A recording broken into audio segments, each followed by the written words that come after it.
देश में स्वयं दर्जे का माना जाता था। ये कहा जा रहा था उससे पहले कि महिलाओं में अपनी अकल नहीं है, इनमें सोच नहीं है, ये फैसले नहीं ले सकती है, इन्हें वोट का अधिकार नहीं होना चाहिए। और हमें वोट का अधिकार नहीं था, हम वोट नहीं करती थी, पुरुष वोट करते थे, पुरुष नेता चुनते थे, पुरुष सरकार बनाते थे, पुरुषों की भागीदारी। लेकिन बाबा साहब अम्बेडकर ने जब भारत का संविधान लिखना शुरू किया, उस संविधान में हम महिलाओं को पुरुषों के बराबर लाकर खड़ा कर दिया और एक वोट का अधिकार हमें भी दिला।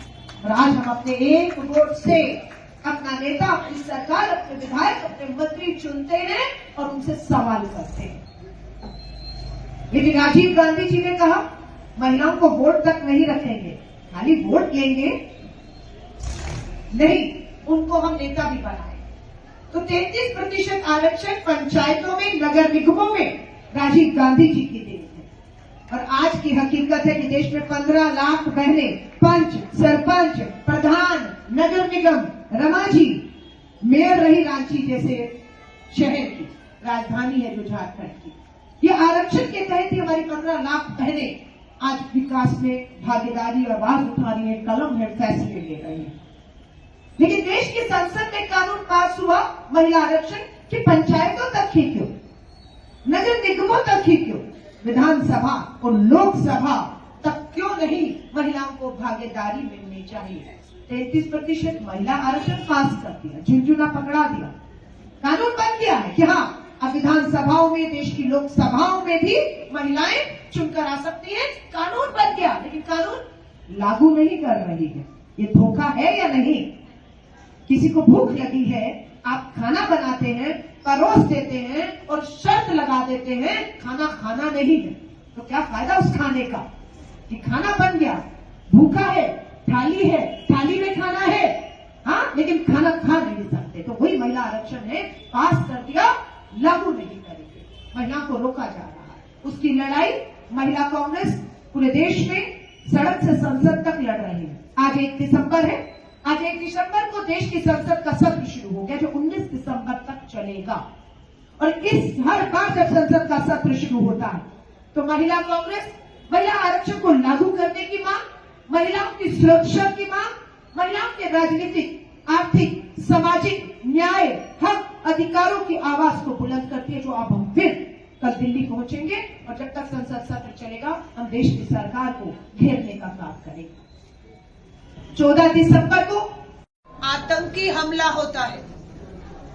एक ब्लास्ट में, आतंकी हमले में राजधानी दिल्ली, जिसे कहा जाता है देश सुरक्षित हाथों में, राजधानी दिल्ली सुरक्षित नहीं है, लाल किला सुरक्षित नहीं है। बम से वहां पर आदमी के चीथड़े उड़ गए, उसके टुकड़े घरों की, दुकानों की छतों पर मिले हैं। और सरकार ने, माफी चाहूंगी, दिल्ली की मीडिया पर दबाव बनाकर उस मामले को पूरी तरह उसी तरह खत्म किया जिस तरह से पुलवामा, पहलगाम और दिल्ली में अब ये खत्म किया। अभी चीन लाल आंख दिखा रहा है। अरुणाचल में हमारे भारतीय नागरिक को, अरुणाचल के नागरिक को चीन ने उसको एंट्री ये कहते हुए मना कर दिया, आपके पास भारतीय पासपोर्ट है, अरुणाचल हमारा हिस्सा है, आपको एंट्री नहीं। ये भारत के पासपोर्ट की चर्चा हो रही है। अमेरिका के दबाव में नरेंद्र मोदी जी पूरी तरह घुटने टेक चुके हैं।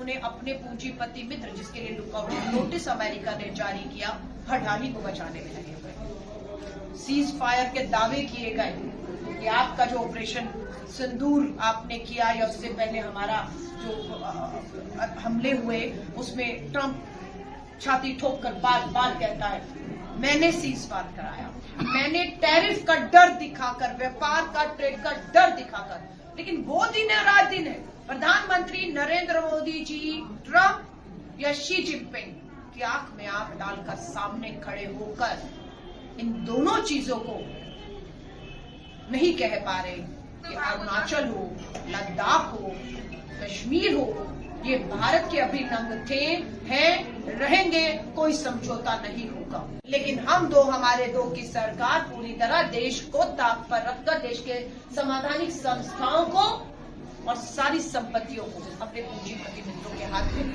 अभी यहाँ पर भी बात हुई कि यहाँ के भी जल और जमीन और जंगलों को अपने के पूंजीपति मित्रों के हाथों में। तो ये लड़ाई श्री राहुल गांधी जी के नेतृत्व में नेता विपक्ष के तौर पर इंडिया गठबंधन, आज सुबह बैठक हुई, सत्र शुरू होने से पहले पूरी तरह से मजबूत है, एकजुट है और सरकार को जनता के मुद्दों पर, किसान के मुद्दे पर, हर मुद्दे पर मैं काम घेरने का काम करेंगे।